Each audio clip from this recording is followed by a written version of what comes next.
Most medieval castles are built to protect their inhabitants from sieges, but in Lep Castle, the biggest threat to your life may well have come from your own family. Brothers turning on brothers, guests murdered mid-feast, and a horrific ending awaiting anyone unfortunate enough to be thrown down the castle's oubliette. And somewhere along the history of betrayal and murder, something else woke up. Because locals talk of an ancient, elemental force that has watched over Lep, emanating a vile stench of rotting flesh and sulphur, tormenting anyone unlucky enough to come face to monstrous face with it. But the elemental isn't alone. This castle appears to be crowded with the restless dead, making themselves known by shadows in the corner of your eye, hidden doors slamming shut when you're alone, or a whisper calling your name when no one should be there. So what continues to haunt Lep Castle to this very day? Are they all trapped souls of the slaughtered? Or is there something far older and far more malevolent, using their pain to keep its grip on the place?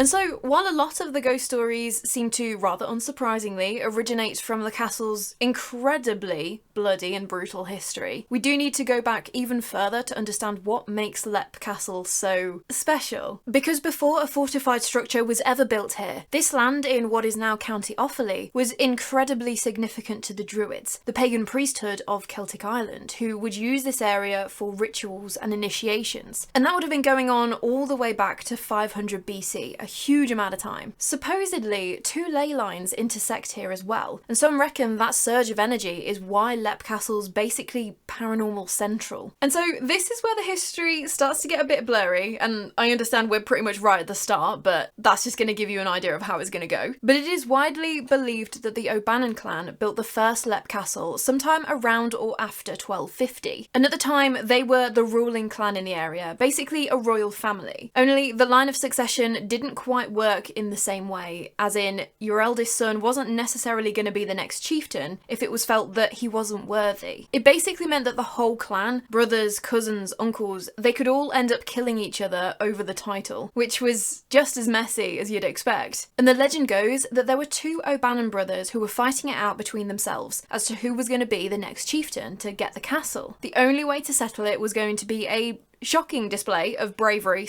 / who could break less bones. Both brothers had to jump off the rocky hill near to the castle, with the survivor earning the right to be chieftain. Oh yeah, we're just getting straight into it. And so that's how it was for a time, the O'Bannons ruling over the area until the 1500s, and then a new clan, the O'Carrolls, came onto the scene. These guys were vicious. If they saw something that they wanted, they took it, and they would cut down anyone in their way. They moved down south from their northern territories and decided that they quite fancied what the O'Bannons had. And rather than face being completely wiped out, the O'Bannons actually submitted to the far more powerful O'Carrolls, who expanded into the region and took control of Lep. It kind of worked out okay-ish for the O'Bannons. They went on to serve as secondary chieftains under the O'Carroll rule. The chieftain at the time, John O'Carroll, is thought to have been the first to live at Lep Castle, likely expanding and improving it before dying of plague around 1490. So if he caught it, chances are that there would have been others at the castle who did too. His son Mulrooney, also known as Mulrooney the Great for his strength and bravery, he then led the O'Carrolls for 42 years before his own death. After Mulrooney,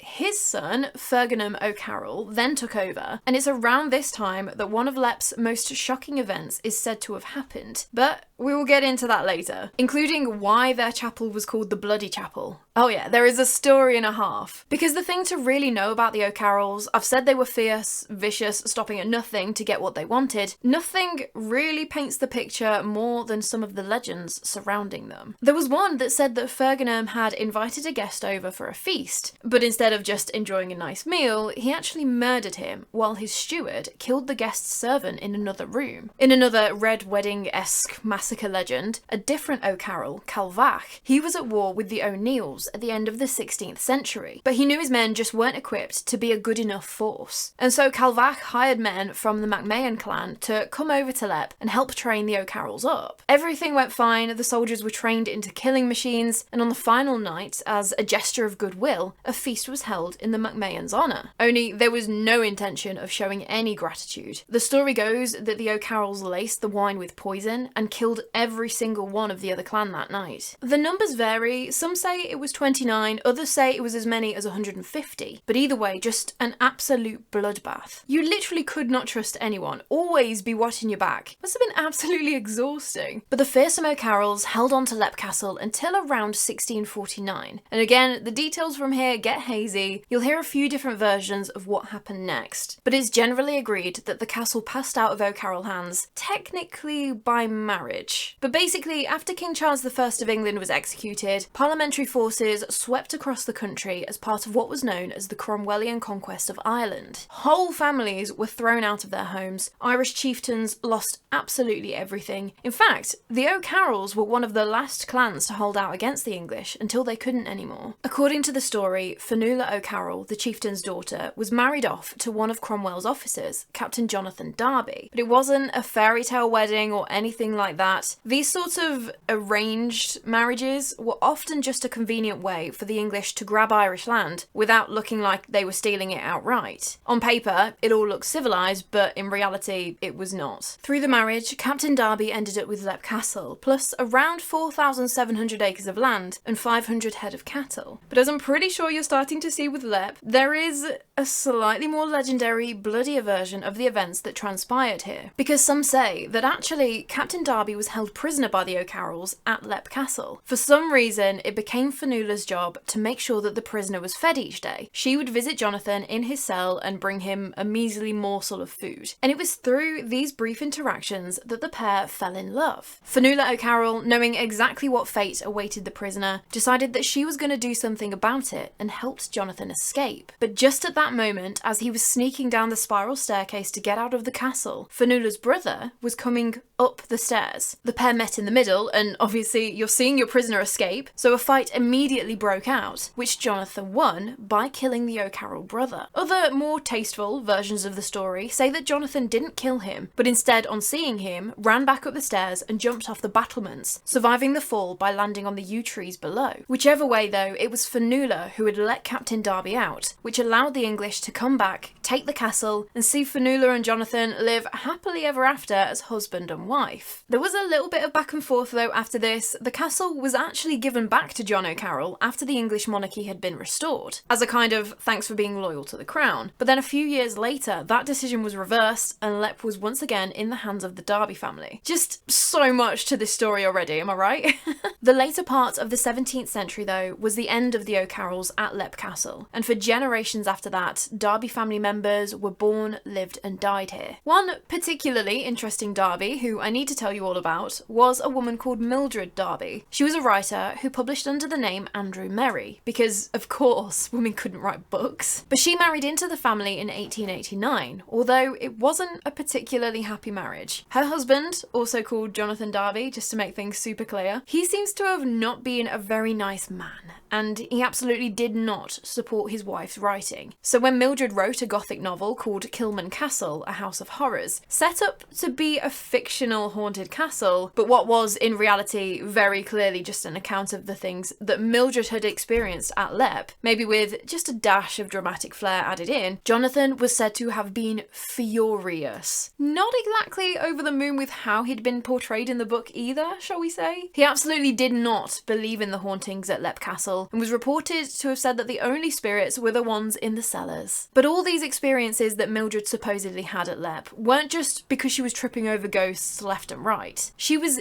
deep into spiritualism, as was the trend of the time, and held seances in the castle. And some believe that she stirred up the activity herself, maybe even unleashed something that she shouldn't have. We will get into her ghost stories later, but in 1910, Andrew Merry, wink wink, published a book on the Irish famine. Didn't exactly flatter the upper class, and at that point Jonathan Darby had had enough of her little folly, and so he forbade her from publishing any more stories. Although honestly, by 1910 this was kind of the least of their problems. The Darbys were running low on money, and so they'd had to sell off a bunch of land and also rent out rooms in the castle to make ends meet. What may come as a shocker to absolutely no one was that Jonathan was apparently just as nice as a landlord as he was a husband. And so by 1922, he'd upset all of his tenants, and they'd banded together together to withhold their rent money. But things only escalated from there. Gunshots were fired through the windows, the gardens were torn apart, and it got so bad that Jonathan and Mildred decided to leave the castle and stay with their daughter for a while, just let things cool off. But they didn't, because in July, the Irish Civil War broke out, and with the Darbys still being seen as an English family, even though they'd lived in Ireland for generations by that point, in the early hours of the morning on the 30th of July, there was a knock on the castle doors. The only people who were still at Leap Castle by that point were the caretaker, Richard Dawkins, his wife, and their new baby. When Richard opened the door, he saw in front of him a group of armed men who held a gun up to him and told him that they were there to burn the castle to the ground. Richard's first thought was obviously for his wife and child, and so he was given 20 minutes to get them to safety before the floors of the castle were blown up and the building just incinerated. They came back the next day to finish the job, burning down the south side that had survived the first night. Later compensation claims showed that Jonathan Darby had already moved all of his valuables to a nearby safe house before leaving, which just fits really, because Mildred lost everything. Her clothes, jewellery and every book she'd ever written, including 150 short stories and 2 full novels that had never been published. It was all gone, with the castle left as this hollowed out ruin. But 10 years later, in 1932, some local men were doing some structural work on the castle when they discovered something that brought Leap's bloody, brutal history back to the forefront. They uncovered a small chamber in the corner of the bloody chapel, which had probably been used to store valuables initially, or maybe hide during a siege, but it had been turned into something far darker, marked by a huge spike jutting from the floor, and also the skeletal remains of about 150 people in this chamber. They ended up taking 3 cartloads of bones out of what was clearly an oubliette, basically a pit that you'd be thrown into and, as the name suggests in French, forgotten about. Only in true O'Carroll style, the spike sticking up from the floor would just mean that not only would they forget about you, you'd be in agony as well as you died. Apparently the oubliette was blocked off sometime in the 1600s, although it was said that a pocket watch from the 1840s was found amongst the bones down there, so weird.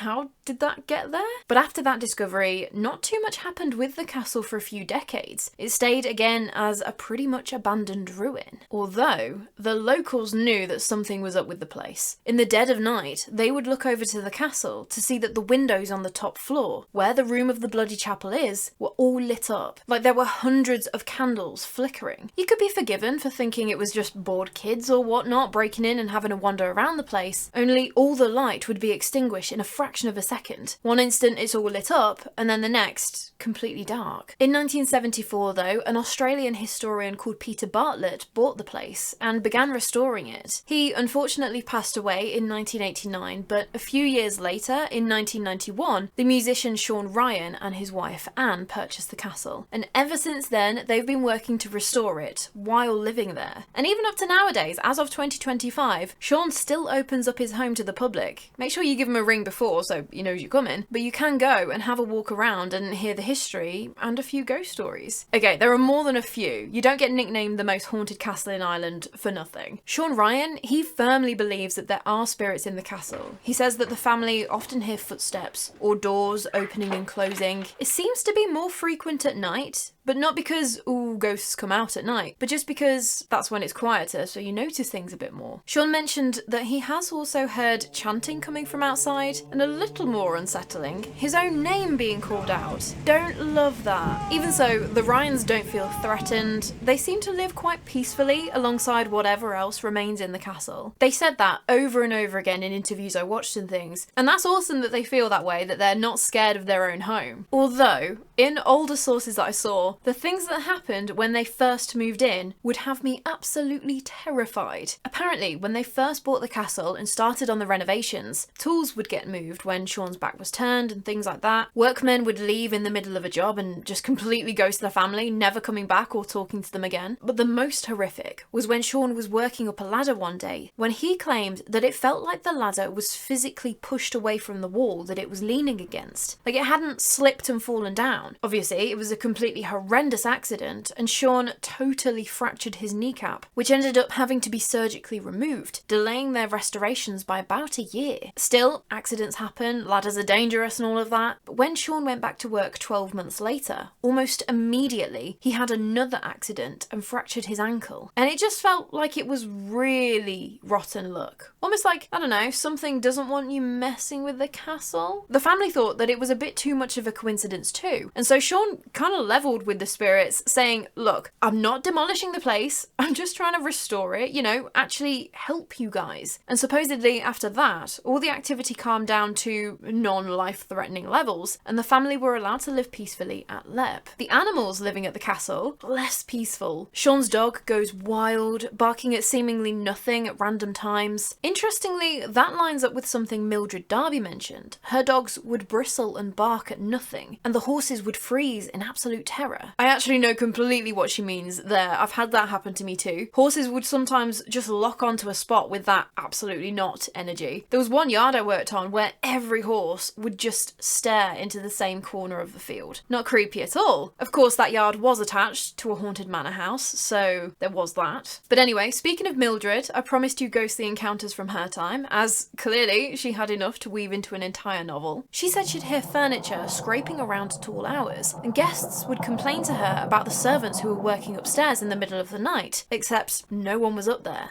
ever. She went on to say, though, that November was when the ghosts were the most active in the castle, so much so that sometimes she would actually just leave for the month. It would just be too much for her to handle. There was one night, though, when Mildred woke up while sleeping beside her daughter. She just so happened to look around the room and she saw a young girl with long fair hair standing at the fireplace. Initially, she assumed it was her daughter who had just got up for whatever reason, so she reached over the bed to put her hand where her daughter would have been, to find that actually, yeah, her daughter was still sleeping soundly in the bed. So who on earth was this unaccounted for child? Possibly this figure that Mildred saw was one of the two ghostly little girls who are said to haunt Lep Castle. The older girl, who looks to be about 11 or 12, has been given the name Emily, and the younger, around 6-7ish years old, she's Charlotte. I don't know how we got those names, as we don't really know who they are. Some people believe that they are one of the last O'Carrolls living at the castle in the 1600s, or they could be one of the earliest Darbys. The story goes with Emily was that she was mucking about and playing on the southeastern battlements one day, just doing what kids do, pushing boundaries, climbing where she shouldn't have been, but she unfortunately fell and died. Nowadays, people have reported seeing a young girl falling off the castle in that area, but disappearing before hitting the ground. Other times, you'll hear a child scream. When the younger girl Charlotte is seen, her right leg is almost completely twisted backwards, but she doesn't let it slow her down. She'll still tear after the older girl, happy as anything, dragging her leg behind her. Although the stories don't go into how Charlotte passed away. And aside from appearing in bedrooms possibly, or climbing outside, these two girls seem to like the main hall the most, as witnessed by their running and chasing each other around the room. But these two girls, probably just as they would have been in life, they are followed around by a governess or a nanny, who again likes to appear in the main hall. She does tend to interact with visitors to the castle more often though, to reach out and touch people, or just to brush past them to let them know that she's there. But when she's seen, she is a very proud, well put together lady in a Victorian dress, which then makes me think that her clothing is too recent to be anything to do with Charlotte and Emily in life. If the two girls are actually from the 17th century, maybe this governess entity is just taken to watching over them in the afterlife? But if these stories are anything to go by, there seems to be quite a bit of activity reported in the main hall. That seems to be the place to go, as the ghost of an old man has also been seen in here, sitting just relaxing next to the fireplace. He was actually also seen by Mildred Darby, who described him as wearing a green cutaway coat with knee breeches and bright buckles on his shoes, and he had in his hands a leather bag. Sometimes he would also be accompanied by an older woman wearing long black mitts, an old-fashioned dress, and a big old headdress. And an extra little detail that Mildred offered was that on rare occasions, both of them would also be seen with a man dressed like a priest, and in her words, had what looked like an intensely cunning face. So yeah, look at the draw, how many of them you'll get to see, whether all three, just one, or none of them at all. The sounds of a big party, a feast, have been heard in here too, and it's said that that's the McMahon clan after being murdered by the O'Carrolls. But if you hear the sounds of glasses clinking and chatter from outside, you won't be able to make out what they're saying, as it is the early Irish language. And then when you enter, of course, you won't see anything. So yeah, the main hall definitely seems to be a bit of a hotspot. Surprised Sean can get anything done with all of that lot hanging around. But then outside of the main hall, there is another area of the castle which is said to be incredibly active, the Bloody Chapel. It's about time I told you why it got that name, right? Well, the story goes that at some point in the O'Carroll's history, once the chieftain had died and the clan was all fighting with each other on who would be the next leader, there were two brothers who escalated this into a bitter rivalry. One of the brothers also happened to be a priest though, which at first got me wondering, would a priest have been fighting for the title of chieftain? I guess if he was a senior member of the family, there's still a target on your head, your brother might want you out of the way anyway, just in case kind of thing. But the story goes that while the priest was holding mass up in the chapel of Lep Castle, his brother burst into the room and struck him down where he stood at the altar, killing him in front of the family. Some versions go on to say that it was because the priest had started mass before the brother had arrived, and he'd taken massive issue with that, seeing it as a sign of disrespect, and that's why he did what he did. But in reality, again, we don't know. Because technically speaking, we don't even know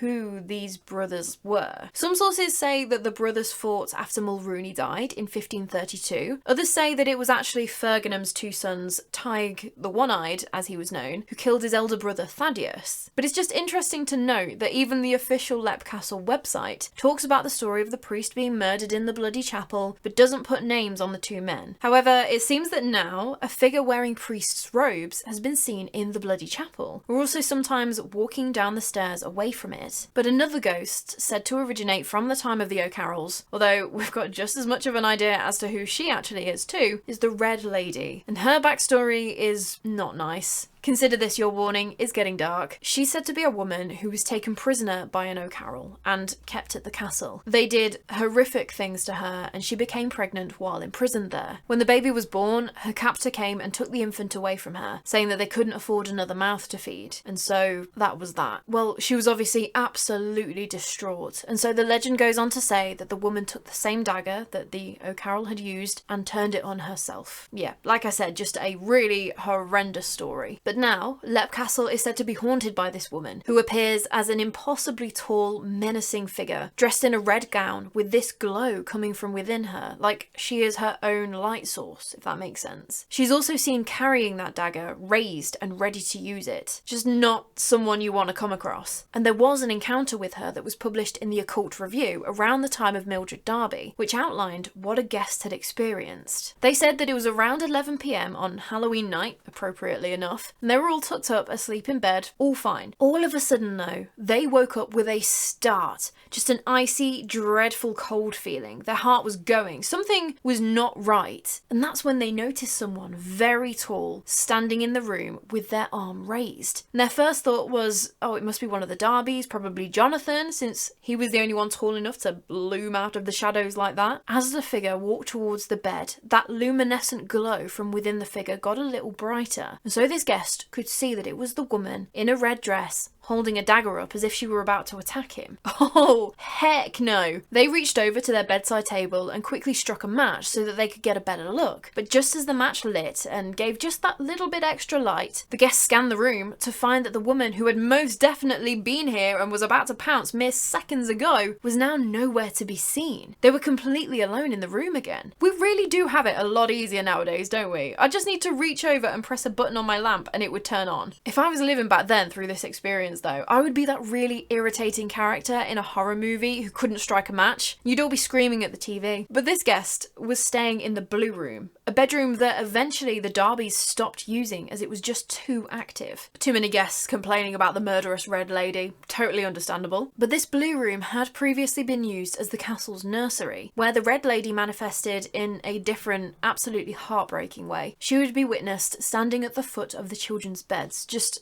absolutely bawling her eyes out, just inconsolable. I totally cannot blame her for that though. Poor lady went through it in life. But she wasn't the only one at Lep. There's another ghostly woman said to appear, but instead of being in a long red dress, this one doesn't have a lot of clothes on at all, apart from a red cloth over her face. And she appears to be a bit of a residual haunting, just replaying a horrible moment in time, as she is seen walking up the stairs and along to the end of the landing before screaming loudly. There's then a thud and silence. So yeah, I don't think she had a good time either at the castle. But elsewhere in Lep, there were other hotspots before the fire gutted the place in 1922. The priest's house was one of these areas, as Mildred Darby described the apparition of a hooded monk being seen in here. It would also be where some guests would stay the night, and they complained of feeling something heavy lying down in bed next to them and hearing snoring. But then the apparition of a big man wearing rough peasant clothes has been seen pushing a heavy barrel up the back stairs. Only when he gets to the top, the barrel rolls back down the stairs and the whole scene disappears. I would be so annoyed spending my eternity rolling a barrel up the stairs over and over again. That just sounds like paranormal hard labour. There was another ghost story I came across though, and it happens out on the grounds of the castle. Because back in the 17th century, the grandson of the first Jonathan Darby and Fionnuala O'Carroll, another guy called Jonathan Darby, but also known as the Wild Captain, he apparently got himself into a spot of legal trouble, and seeing the way things were going for him, he decided to bury his treasure somewhere in the grounds. He took 2 trusted servants out with him to help him. They found a decent enough spot, buried all of his riches, and that was that. Job done. Only the Wild Captain, he was not too trusting, and so he actually killed both of the servants, just so he was the only one who knew where the treasure was. Surely enough, in 1698, Jonathan was tried and found guilty of treason, and so he was sentenced to death.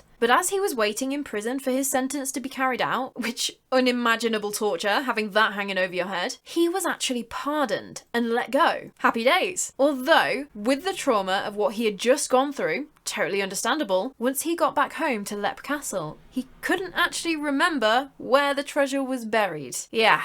Could have seen that one coming. And so now, apparently, he's been seen walking about the grounds, looking rather desperate, as if he's lost something. But also, there's the persisting legend that somewhere in Lep Castle, there's still buried treasure waiting to be found. But out of all of the ghostly characters that call Lep home, there is one that is by far the most infamous. And the one that, based on the descriptions, you do not want to come into contact with it. Because an elemental is said to haunt the place. And elementals are said to be extremely powerful and ancient entities, but they're not really ghosts. They were never human, and some do class demons and elementals as the same thing. But this one in particular is said to have appeared to Mildred Darby, who had a horrifying encounter with it. One night, just as she was upstairs getting ready for bed, she went out onto the landing and leaned over the balustrade on top of the stairs to call down to her husband for something or other. At that moment, something came up behind her and slammed 2 hands down on her shoulders, which is a bold move at the best of times, but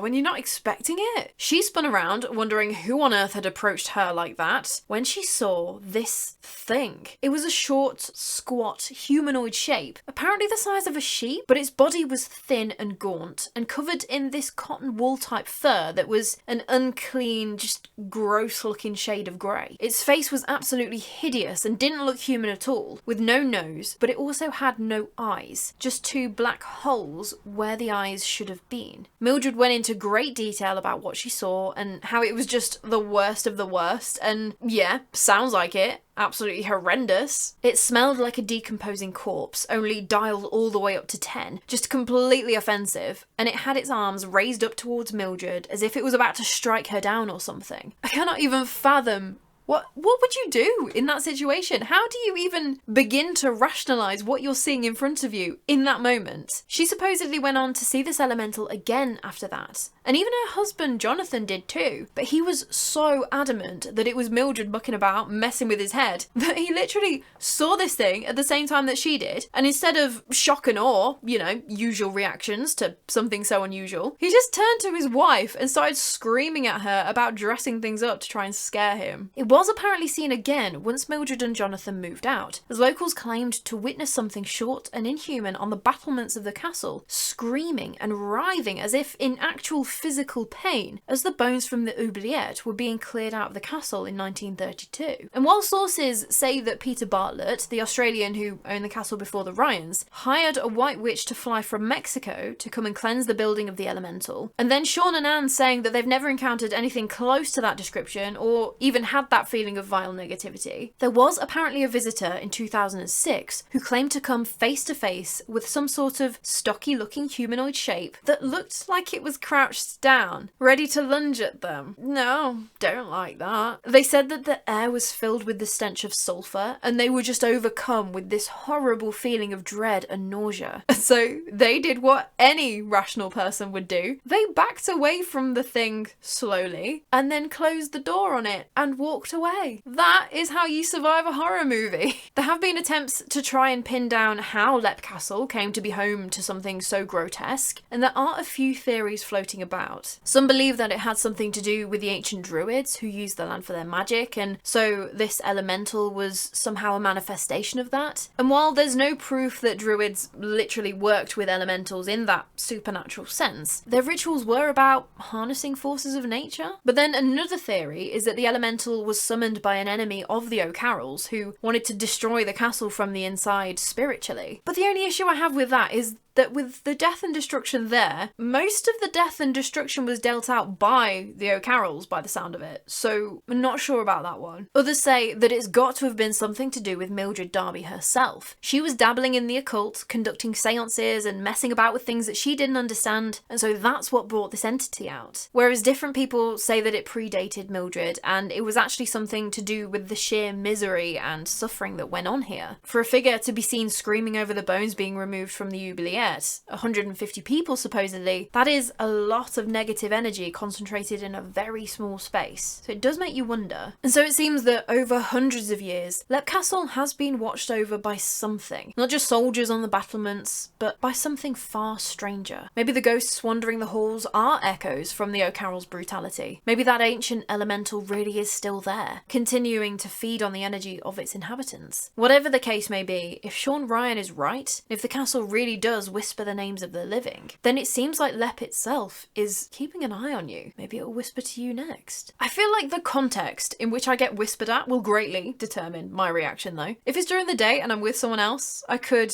play it cool. At night, alone, you would never see me again. But it's that time again. I want to know what you think. Tell me your thoughts, because this one was interesting to put together. One of the books that I used really did try to dig into the details and attempt to get to the bottom of the legends. Who was who, what date, did it really happen? But without any primary records, you're just not going to get that closure. Side note though, that particular book, Lep Castle by Marigold Freeman-Attwood, highly recommend. I'm going to give it another proper read through very soon, as I am sure that there were bits and pieces that I missed. But Marigold is a fascinating character in herself. She worked at Bletchley Park on Colossus and helped to crack German codes during World War II. Super cool woman. But then in her 70s, she wrote the book on Lep Castle, as she was actually the granddaughter of Mildred Darby. The more you know. As for Lep Castle, and let's just start with Mildred herself, it is obviously worth bearing in mind that for all intents and purposes, the book she wrote about the ghosts, it was a fictional novel. Based on her own experiences, yes, but it is impossible to know what she actually went through and what she adopted a little bit of artistic licensing for. Something that Marigold did actually say in her book though, was that her grandmother Mildred was approached by Sir Alfred Hitchcock himself after Lep Castle had been burnt down. It was obviously a super atmospheric ruin by that point, and with the stories of the ghosts as well, he spied a cool little opportunity for a bit of a collaboration. But on the instruction of her husband Jonathan Darby, he shut the whole thing down immediately, so it never came to anything in the end. But yeah, there was so much according to the legends, some say, others believe with this one. So a lot of the ghost stories that I've chatted about, we just don't have any proof. They're the legends as they've been passed down for decades, so it is entirely up to you to decide how you feel about those. Personally, I do love it, obviously, when things can be backed up, but that's just not always possible, so I appreciate the stories for what they are, and I still enjoy telling them just as much. But I do still think that Lep Castle is haunted. It ticks all the boxes of being old, lots of drama and bloodshed, lots of energy here. Renovations too, that normally kicks up some supernatural dust. But do tell me your thoughts. And before I go, I need to give a massive thank you to the people who answered my cries for help on social media a couple of weeks ago. Those of you who helped me out with the pronunciation of these Irish names, I appreciate you more than you will ever know. But if you enjoyed this story, please do let me know by leaving it a little like, and if you're not already, subscribing would be super cool too. But anyway, that is all from me today. Go get a drink of water, stay hydrated. I cannot wait to chat with you more about the morbid, mysterious and macabre. So until next time, sleep safe. I've done it again. I had one singular sweet before starting this recording, so at moments where I look utterly shocked, you will see that I have a blue tongue right now.